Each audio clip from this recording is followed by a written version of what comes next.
they're going to have to give me my money. I mean, when you sit back and think Bruno Mars. Hello, everyone. Welcome back to Jiggy Gist. Today, we're diving into a story that's equal parts heartbreaking and infuriating. The life, death, and legacy of Angie Stone, a music icon, a truth teller, and a woman who paid the ultimate price for exposing the dark underbelly of the music industry. Angie Stone didn't just die in a car accident. She died while fighting a war against one of the biggest music labels in the world, Universal Music Group, UMG. She died after years of being sabotaged, silenced, and exploited by the very industry she helped build. Her fight for justice cost her everything, and why her death raises more questions than answers. Let's get into it. The tragic accident, or was it? On March 1st, 2025, Angie Stone was traveling in a Sprinter van after a show when the vehicle flipped, and a truck collided with it. Out of everyone in the van, Angie was the only one who didn't survive. At 63 years old, her death was ruled a tragic accident, but those closest to her aren't so sure. Why? Because Angie was in the middle of a very public battle with UMG, exposing them for withholding her royalties and mechanicals. She had openly accused the label of stealing millions of dollars from her, saying, "I should have been able to retire 20 years ago with the money I've made." Universal Music has been receiving all my royalties, all my mechanicals. I should have been able to retire 20 years ago with the money I've made, supposedly. Even more chilling, Angie hinted at the possibility of retaliation, stating, "I don't know what they might do to keep from paying me all the money they owe me." Was her death just a tragic accident? Or was it the price she paid for speaking out against one of the most powerful entities in music? Let's break it down. Angie Stone's battle with UMG wasn't all about money. It was about respect, recognition, and justice. She revealed that the label had been receiving her royalties for years without properly compensating her. Her songs, including hits like "No More Rain" and "I Wish I Didn't Miss You," were never properly registered, meaning the money she was owed had been siphoned off.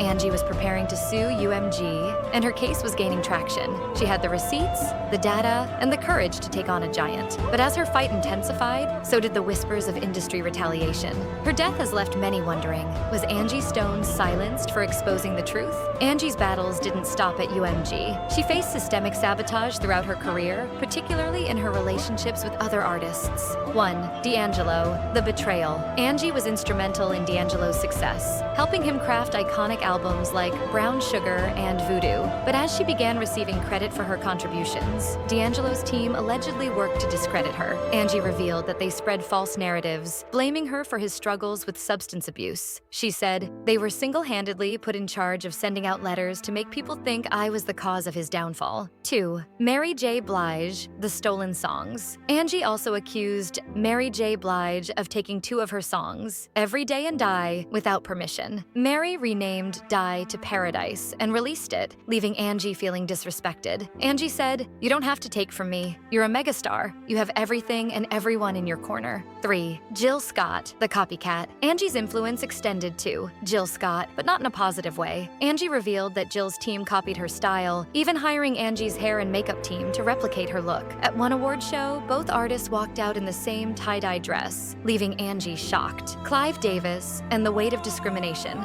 Angie's relationship with Clive Davis and Arista Records was another source of pain. She revealed that she was excluded from the Oprah Winfrey's Neo Soul special because Clive felt she was hucked too big. This weight discrimination was a recurring theme in Angie's career, but it didn't stop her from creating timeless music. Angie also faced budget cuts and creative interference at Arista. When Alicia Keys released her album Diary of Alicia Keys, Angie was forced to change the name of her own album, Diary of a Soul Sister. This was the final straw for Angie, who eventually asked for her release from the label. Angie Stone's fight, it's about a system designed to exploit and silence those who dare to speak out. From UMG's alleged theft of her royalties to the sabotage by her peers, Angie's life was a constant battle against an industry that thrives on inequality. Her death raises urgent questions. How many other artists are being exploited? How many more will pay the price for demanding justice? And when will the music industry finally be held accountable? To Angie's family, friends, and fans, we extend our deepest condolences.